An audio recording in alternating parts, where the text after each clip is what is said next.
Hello film lovers, చాలా రోజులు అయిపోయింది కదా వీడియో చేసి. ఏం పర్లేదు, కొంచెం లేట్ అయినా ఈసారి మంచి ఇన్ఫర్మేటివ్ టాపిక్తో వచ్చేసా. అదే బీట్ షీట్. ఈ బీట్ షీట్ అంటే ఏంటి అంటారా? చెప్తా. మనందరికీ తెలుసు, most of the stories follow అయ్యేది 3 యాక్ట్ స్ట్రక్చర్ అని. అంటే యాక్ట్ 1 సెటప్ అని, యాక్ట్ 2 కాన్ఫ్రంటేషన్ అని, అండ్ ఫైనల్ యాక్ట్ 3 రెజల్యూషన్ అని. Actually 3 acts and beat sheet are inter connected. Beat sheet అనేది ఈ 3 యాక్ట్స్ ని డీటెయిల్ బ్రేక్ డౌన్ చేయడం అనమాట. మనం 3 ముక్కల్లో చెప్పిన ఈ 3 యాక్ట్ స్ట్రక్చర్ ని స్టెప్ బై స్టెప్, అంటే ప్రతి స్టెప్, ఆల్సో బీట్ అని కూడా నచ్చు, మీ స్క్రీన్ ప్లే ఎలా ప్రోగ్రెస్ అవుతుందో చెప్పేదే ఈ బీట్ షీట్. ఈ బీట్ షీట్లో మొత్తం 15 బీట్స్ ఉంటాయి. ఎక్కువ ఉన్నాయా? ఏం పర్లే, చాలా సింపుల్ అండ్ క్లియర్గా నేను ఎక్స్ప్లెయిన్ చేస్తా కదా, బట్ అది మీకు కూడా అంతే క్లియర్గా అర్థం అవ్వాలి కాబట్టి ఎగ్జాంపుల్గా రీసెంట్ సక్సెస్ఫుల్ ఫిలిం డ్రాగన్ మూవీని తీసుకుందాం. ఓకే, స్టార్ట్ చేద్దాం. ఇక ఈ బీట్ షీట్లో ఉండే 15 బీట్స్లో ఫస్ట్ వన్ ఓపెనింగ్ ఇమేజ్. అంటే హీరో ఇనీషియల్గా ఎలా ఉండేవాడు, మెయిన్ స్టోరీ మొదలవక ముందు హీరో ఏంటి అనేది ఇక్కడ చూపిస్తాం. డ్రాగన్ మూవీలో రాఘవన్ గురించి ఇంట్రడక్షన్ ఇచ్చేటప్పుడు ప్రిన్సిపల్ మాట చెప్తారు, I'm going to talk about the one of the biggest failure of this college అని చెప్పి రాఘవన్ ఇమేజ్ వేస్తారు. ఇది మూవీ యొక్క ఓపెనింగ్ ఇమేజ్. అండ్ వీడి స్టోరీ మీకు ఒక గుణపాఠం అవ్వాలి అని చెప్తున్నా అని కూడా చెప్తారు ప్రిన్సిపల్. ఇది బాగా గుర్తుపెట్టుకోండి. లాస్ట్ బీట్ ఫైనల్ ఇమేజ్ అప్పుడు మళ్ళీ మాట్లాడుకుందాం. Next number 2, theme stated. ఇక్కడే సినిమా యొక్క మెయిన్ మెసేజ్ని, అంటే అసలు ఈ కథ ద్వారా నువ్వేం కన్వే చేయాలనుకుంటున్నావు అనేది చెప్తాం. అంటే ఓ రకంగా నీ సినిమా యొక్క సోల్ని ఇంట్రడ్యూస్ చేస్తాం. డ్రాగన్ మూవీకి వచ్చేసరికి ప్రిన్సిపల్ ఫ్రెషర్స్తో ఇంకొక మాట కూడా చెప్తారు, డిగ్రీ మీ జీవితానికి ఒక పునాది లాంటిది, అది కష్టపడి చదివి తీసుకుంటేనే మీ జీవితం సక్సెస్ఫుల్గా ఉంటుంది అని చెప్తారు. ఓసారి ఆలోచించండి, ఈ మూవీ థీమ్ ఇదే కదా. సో ఈ బీట్లో హోల్ స్టోరీ యొక్క మెయిన్ మెసేజ్ని హింట్ ఇవ్వడం జరుగుతుంది అనమాట. Next number 3, setup. ఈ బీట్కి వచ్చేసరికి అసలు హీరో లైఫ్ ఎలా ఉంది, తన ఫ్రెండ్స్, ఫ్యామిలీ, లవర్ అండ్ ఒక రోజులో మన మెయిన్ క్యారెక్టర్ ఏం చేస్తున్నాడు, ఎలా బ్రతుకుతున్నాడు అనేది చెప్తాం అనమాట. అంటే రాఘవన్ లైఫ్ కాలేజ్ అయ్యాక ఎలా ఉంది, ఏం చేస్తున్నాడు, తన పేరెంట్స్ని ఎలా మేనేజ్ చేస్తున్నాడు, తన ఫ్రెండ్స్ని ఎలా యూజ్ చేసుకుంటున్నాడు, అండ్ తన లవర్తో ఉన్న ఈక్వేషన్ ఏంటి, ఇలా ఒక రోజులో తన లైఫ్ని ఎలా లీడ్ చేస్తున్నారో ఈ సెటప్ అనే బీట్లో చూపిస్తాం.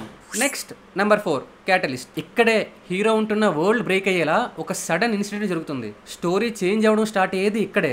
దీన్నే ఇన్సైటింగ్ ఇన్సిడెంట్ అని కూడా అంటారు. ఈ మూవీలో క్యాటలిస్ట్ అంటే బ్రేకప్ సీన్. ఈ సీన్ తర్వాతే కదా రాఘవన్ తను లీడ్ చేస్తున్న రొటీన్ లైఫ్ నుండి ఒక కంఫర్ట్ జోన్ నుండి బయటికి రావాలనుకుంటాడు.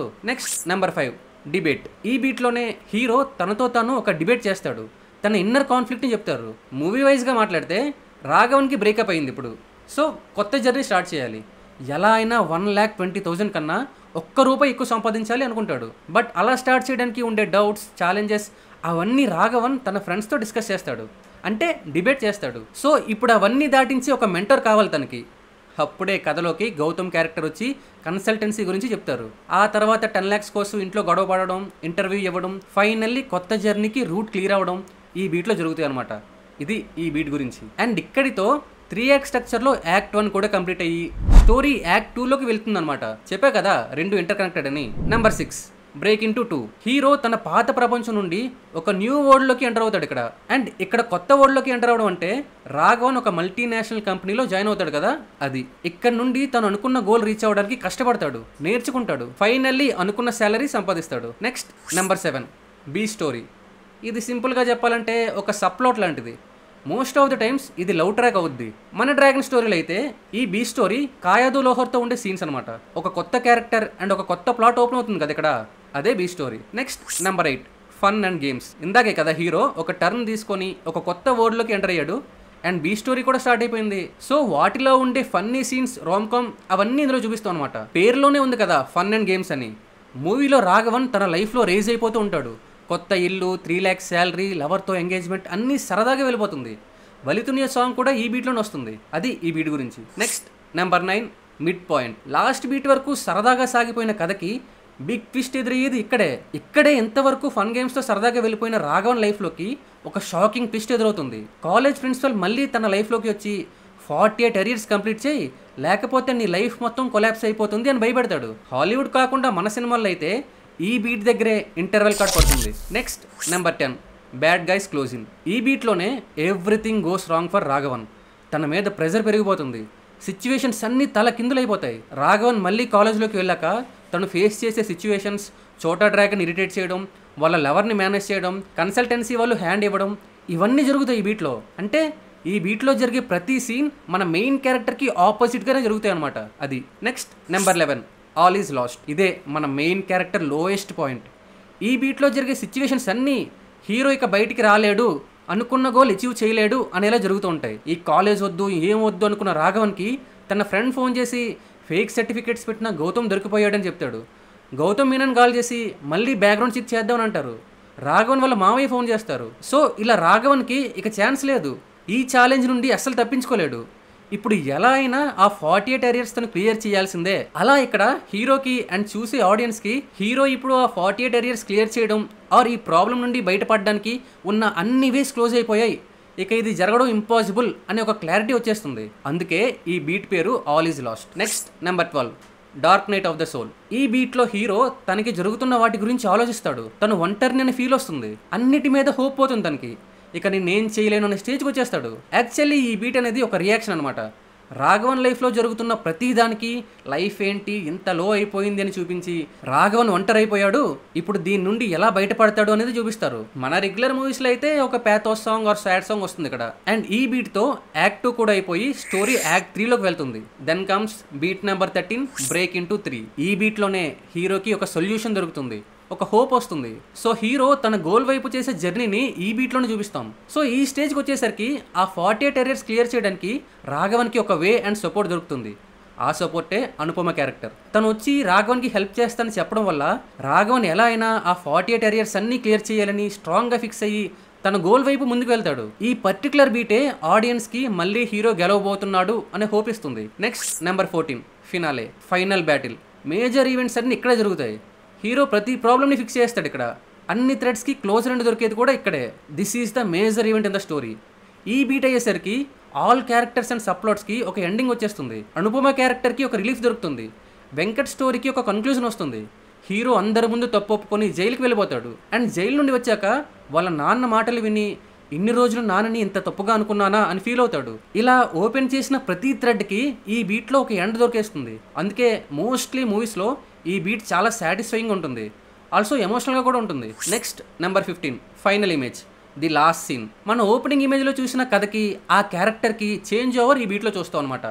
The last scene of the story. ఈ బీట్లో మన ఓపెనింగ్ ఇమేజ్లో చూసిన రాఘవన్కి ఇప్పటి రాఘవన్కి ఒక చేంజ్ చూస్తాం. ఇక్కడ మళ్ళీ ప్రిన్సిపల్ స్టూడెంట్స్తో ఒక మాట చెప్తారు, dragon is one of the most successful student అని.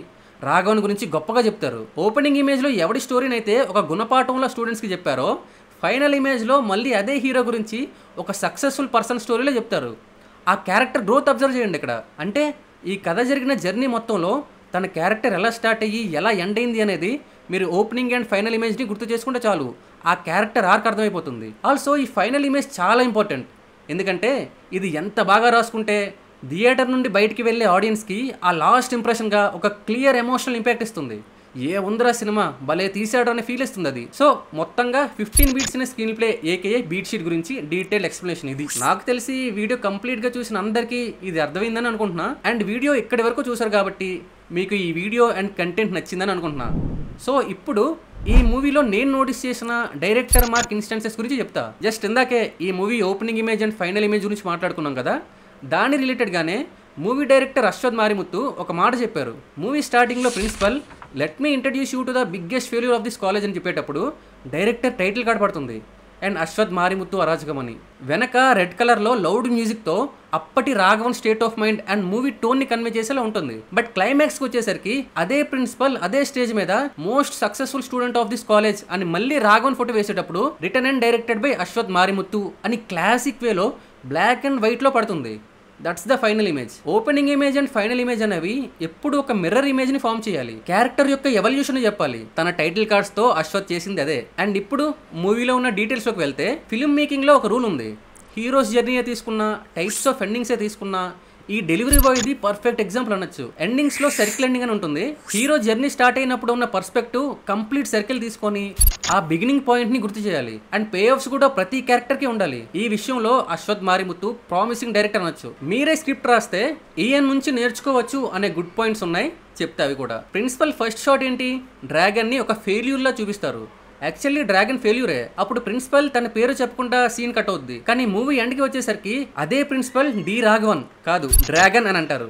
అది సైలెంట్ ఎలివేషన్ అంటే. రాఘవన్ ఎండింగ్ లో కూడా ఫెయిల్యూరే, కానీ ఈసారి చేంజ్ వైపు అడుగు వేసిన ఫెయిల్యూర్. ఒక డెలివరీ బాయ్ అయినా బ్రతికేస్తా కానీ నిజాయితీగా ఉంటా అనే స్టూడెంట్, న్యాయంగా మళ్ళీ చదువుకొని అన్ని రాస్తాను అనే స్టూడెంట్ అని ఇప్పుడు. అండ్ నెక్స్ట్ మూవీ స్టార్టింగ్ లో ప్రదీప్ ఎంట్రీ సీన్ అప్పుడు కాలేజ్ కల్చరల్స్ జరుగుతూ ఉంటుందన్నమాట. అండ్ అక్కడ ఫైట్ సీన్ ఉంటుంది. ఆ ఫైట్ సీన్ అప్పుడు ప్రదీప్ క్యాంటీన్ లోపలికి వెళ్ళి చదువుకుంటున్న ఒక స్టూడెంట్ బుర్రపై కొట్టి ఫెస్ట్ టైంలో చదివేంట్రా అని తిడతాడు. కట్ చేస్తే ప్రదీప్ కూడా సేమ్ అలానే మళ్ళీ కాలేజ్కి వచ్చి అందరూ ఫెస్ట్ ఎంజాయ్ చేస్తుంటే వీడొక్కడే క్యాంటీన్లో కూర్చొని చదువుకుంటూ ఉంటాడు. అండ్ అక్కడ కూడా సేమ్ ఫైట్ అవుతుంది, బట్ చదువు మాత్రం వదలడు. నెక్స్ట్ మూవీ సెకండ్ హాఫ్ లో ఇంపార్టెంట్ క్యారెక్టర్స్ అయిన చోటా డ్రాగన్ అండ్ వెంకట్ ని, గాయత్రిని కూడా స్టార్టింగ్ సీన్ ప్రిన్సిపల్ స్పీచ్ అప్పుడే ఆ ఫస్ట్ షాట్ లోనే ఆడియన్స్ కి ఇంట్రడ్యూస్ చేస్తారు. అండ్ రాఘవన్ వెళ్ళి వెంకట్ పక్కన కూర్చుంటే ఏరా వీడి లైఫ్ కూడా స్పాయిల్ చేస్తావా ఇక్కడ కూర్చొని అని లెక్చరర్ తిడతారు. అండ్ ఆ ప్రీ క్లైమాక్స్ లో అదే జరుగుతుంది కూడా. ఫోర్ షాడోయింగ్ టెక్నిక్ అంటే ఇదే. ఈ టెక్నిక్ తో మూవీ లేటర్ పార్ట్స్ లో జరిగే ఈవెంట్స్ గురించి ముందే హింట్ అవడం అనమాట. అండ్ ఈ మూవీలో ఈ call back technique related dialogues కూడా చాలా ఉంటాయి, చెప్తా అవి కూడా. పల్లవి క్యారెక్టర్ బ్రేకప్ చెప్పేటప్పుడు ఒక మాట అంటుంది, ఒక తప్పు వల్ల మనం లైఫ్ లో బాగుంటాం అంటే ఆ తప్పు చేయడం తప్పే కాదు అని. అండ్ లేటర్ సీన్స్ లో అదే డైలాగ్ రాఘవన్ కి గౌతమ్ క్యారెక్టర్ చెప్తాడు, కానీ ఈసారి డిఫరెంట్ సిచ్యువేషన్. ఆ మాటకే రాఘవన్ ఫేక్ పెట్టి జాబ్ సంపాదించడానికి రెడీ అయిపోతాడు. అండ్ రాఘవన్ 10 lakhs అడిగే సీన్ స్టార్టింగ్ లో వాళ్ళ నాన్న చెప్పే డైలాగ్ వినండి. ముంబైలో బిల్డింగ్ కూలిపోయింది అనే న్యూస్ విని బిల్డింగ్ ఏమో పెద్ద పెద్ద కడుతున్నారు, ఫౌండేషన్ ఏమో సరిగ్గా వేయట్లేదు అని అంటాడు. రాఘవన్ అప్పుడు పట్టించుకోడు, బట్ అదే డైలాగ్ మళ్ళీ ప్రిన్సిపల్ తన ఆఫీస్కి వచ్చి మరీ చెప్తే అప్పుడు రియలైజ్ అవుతాడు. నెక్స్ట్ స్టార్టింగ్ లో మన ప్రిన్సిపల్ రాఘవన్ని చూపిస్తూ కాలేజ్లో పొగరుగానే ఉండొచ్చు, కానీ ఒక్కసారి బయటికి వెళ్తే ఒక్క కుక్క కూడా మిమ్మల్ని పట్టించుకోదు అని చెప్పినప్పుడు చోటా డ్రాగన్ వినడు. మళ్ళీ సేమ్ అదే మాటలు రాఘవన్నే చెప్పేటప్పుడు చోటా డ్రాగన్ రియలైజ్ అవుతాడు. అప్పటి నుండే తను కూడా చదవడం స్టార్ట్ చేస్తాడు. అండ్ ఇదే మాటల్ని విజువల్గా కూడా చూపిస్తారు. ఈ షాట్ లో చూడండి, ఇక్కడ ఆ కుక్క కూడా రాఘవన్ని దేకదు. నెక్స్ట్ ఈ మూవీలో చాలా మంచి setup and pay of scenes ఉన్నాయి, అవి కూడా ఒకసారి చూసేద్దాం. రాఘవన్ ఫస్ట్ నుండి వాళ్ళ నాన్నగారిని పెద్దగా కేర్ చేయడు. ఫ్రెండ్ రూమ్ లో ఉన్నప్పుడు కూడా వేరీ సన్ని బయటికి వెళ్తే డాడీ లాగా నల్లబడిపోతా అంటాడు. ఇనీషియల్ గా వాళ్ళ డాడీ మీద తనకున్న ఒపీనియన్ అది, బట్ క్లైమాక్స్ లో వాళ్ళ నాన్న మాటలు విన్నాక అతను ఒక దేవుడిలా కనిపిస్తాడు. బయటకు వెళ్తే నల్లబడిపోతున్న ఆ రాఘవనే క్లైమాక్స్ లో ఇప్పుడు ఎండ వాన అని చూడకుండా డెలివరీ బాయ్ జాబ్ చేస్తాడు. అండ్ ఈ షాట్ చూడండి, సినిమా వెరీ ఫస్ట్ షాట్ లో రాఘవన్ వాళ్ళ ఫాదర్ తన షూ పాలిష్ చేస్తూ ఉంటాడు, బట్ ఫైనల్ సీన్స్ కి వచ్చేసరికి రాఘవన్ వాళ్ళ ఫాదర్ కాల్ పట్టుకుంటాడు. బ్యూటిఫుల్ సీన్స్ కదా రెండు. అండ్ ఈ డెలివరీ బాయ్ రిలేటెడ్ గా ఇంకో సీన్ చెప్తా.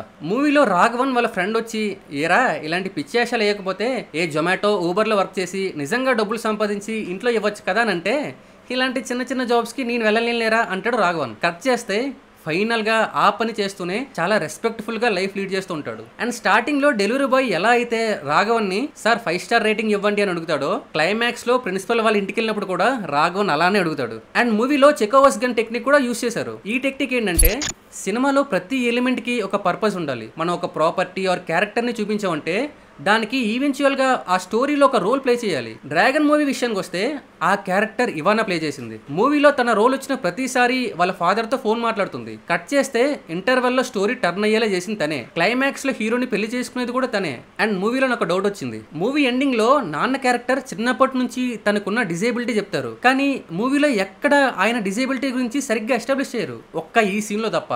అండ్ సరిగ్గా చూడండి, అది రాఘవన్ లేని సీన్. ఎందుకంటే story Raghavan point of view నుంచి ఉంటుంది. తనకి వాళ్ళు ఉండే ఇంటితో ప్రాబ్లం ఉంది, కానీ వాళ్ళ అమ్మ నాన్నకి ఉండే ప్రాబ్లమ్స్ తెలియవు. ఇన్ఫాక్ట్ వాళ్ళని ఓపెన్ గానే మోసం చేస్తాడు. ఇక వాళ్ళని ఏం అర్థం చేసుకుంటాడు తను. కానీ మూవీ ఎండింగ్ లో నాన్న ఇదే విషయం రివీల్ చేసినప్పుడు రాఘవన్ కళ్ళు అప్పుడు తెరుచుకుంటాయి. అండ్ మూవీ స్టార్టింగ్ లో డ్యూక్ బైక్ మీద తిరుగుతూ వాళ్ళ నాన్న హెల్మెట్ పెట్టుకోమన్నా పెట్టుకోడు, కానీ ఎండ్ కి వచ్చేసరికి పల్సర్ బైక్ మీద ఫుడ్ డెలివరీ చేసుకునేటప్పుడు ఎలా ఉంటాడో చూడండి ఒకసారి. నాకైతే మూవీలో పల్లవి క్యారెక్టర్ చాలా చాలా ఇష్టం, చాలా బాగుంటుంది. తను రాఘవన్ని జస్ట్ ఏదో టైం పాస్ కి లవ్ చేయదు, తనతో ఒక ఫ్యామిలీనే ఊహించుకుంటుంది తను. అందుకే ప్రపోజ్ చేసినప్పుడు కూడా ఫ్యామిలీ పిక్చర్ స్కెచ్ చేసి ఇస్తుంది. బట్ ఒక్కసారి కాలేజ్ నుండి బయటకు వచ్చాక అప్పుడు అర్థమవుతుంది తనకి రాఘవన్ని లవర్ గానే చూడొచ్చు, లైఫ్ పార్ట్నర్ గా చూడలేము అని. అందుకే తనని వదిలేస్తుంది. కానీ ఒకరితో ఫ్యామిలీ లైఫే ఊహించుకున్న అమ్మాయి మూవ్ ఆన్ అవ్వడం చాలా కష్టం. అందుకే అనుపమకి ఆ గిల్ట్ ఫీలింగ్ ఉండిపోతుంది అలానే. సో దాని నుండి బయటపడడానికి తనకి కాలేజ్లోనే ఒక ఛాన్స్ వస్తుంది. అక్కడే రాఘవన్ని చూస్తుంది.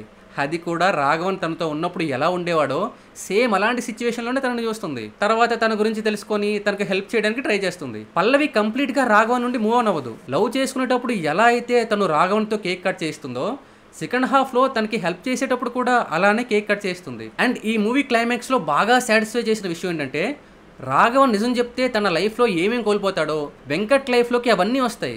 వెంకట్కి గూగుల్లో జాబ్ వస్తుంది, ఒక అమ్మాయిని ఇష్టపడతాడు, తను ఉంటున్న ఇల్లుని మారుద్దాం అనుకుంటాడు.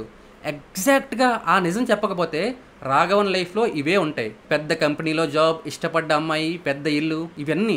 నార్మల్గా అయితే వెంకట్తో గాయత్రి లవ్ మ్యాటర్ అండ్ ఇల్లు గురించి స్టోరీ పెద్దగా పెట్టవసరం లేదు. జస్ట్ రాఘవన్ వల్ల గూగుల్లో జాబ్ పోయింది, ఆత్మహత్య చేసుకున్నాడు అని చూపిస్తే సరిపోయేది.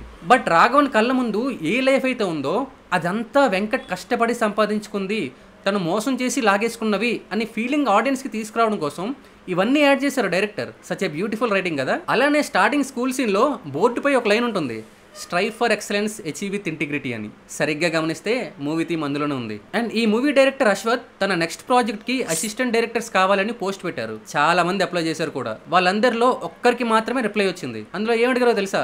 డ్రాగన్ హీరోయిన్ ని ఎయిర్పోర్ట్ లో కలిసే సీన్ కి ఆల్టర్నేట్ సీన్ రాయమని అడిగారట. అది సరిగ్గా రాస్తే సెలెక్ట్ అయినట్టట.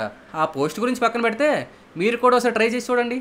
ఎవరైతే బాగా రాస్తారో వాళ్ళ కామెంట్స్ని పిన్ చేస్తాం. ఈ వీడియో మొత్తం చూసాక మీలో చాలా మందికి ఈ బీట్ షీట్స్ ఏం లేకుండా కూడా సినిమా తీసిన వాళ్ళు చాలా మంది ఉన్నారు, ఇది లేకుండా నేను కూడా రాయగలను అనే థాట్ వచ్చే ఉండొచ్చు. ఫైన్, అది కూడా కరెక్టే. బీట్ షీట్ లేకుండా కూడా వండర్స్ తీయచ్చు. కాకపోతే మా ఉద్దేశం ఒకటే, మేము ఒక సినిమా నుంచి ఏం నేర్చుకున్నామో అది మా తోటి రైటర్స్ తో షేర్ చేసుకోవటం. మొన్న ఈ రోషమన్ ఎఫెక్ట్ వీడియోనే 45,000 మంది చూశారు. అంటే 45,000 మందికి రైటింగ్ గురించి తెలుసుకోవాలి అని ఒక క్యూరియాసిటీ ఉందనే కదా. వాళ్ళలో ఒక్కరు సినిమా తీసినా చూడాలని, మేము నేర్చుకుంది ఒక్కరికి హెల్ప్ అయినా చాలు అనే దాంట్లో ఉంటాం ఎప్పుడు మేము. అండ్ ఇన్ని చెప్పిన మేము కూడా సినిమాల్లోకి వెళ్ళాలని అనుకుంటాం. 70 ఏళ్ల వయసులో కూడా కమల్ హాసన్ గారు ఈ రోజుకి 5 to 10 పేజెస్ స్క్రిప్ట్ రాస్తారట. మేము బిగినర్స్ ఒక పేజ్ అయినా రాస్తుంటాం, అట్లీస్ట్ రాయడానికి ట్రై చేస్తుంటాం. మీకు కూడా చెప్పేది అదే, ఎన్ని పనులున్నా ఏ జాబ్లో ఉన్నా రోజుకో పేజ్ రాయండి. మీ స్క్రిప్ట్ రెడీ అయిన రోజు ఏదో ఒక ప్రొడక్షన్ హౌస్ ఇన్స్టా బయోలో ఉన్న మెయిల్ నుంచి అప్రోచ్ అవ్వండి. ఏమో మనలో నుండే ఎవరో ఒకరు నెక్స్ట్ క్లాసిక్ ఇచ్చే రైటర్ అవ్వచ్చు. అండ్ ఇదేదో నాకు అన్నీ తెలిసి మీకు చెప్తున్నట్టు కాదు, నేను కూడా నేర్చుకుని మీకు చెప్తున్నా. సో తప్పులు ఏమైనా ఉంటే ఫర్గ్యూ చేయండి. అండ్ నెక్స్ట్ ఏ వీడియో చేద్దాం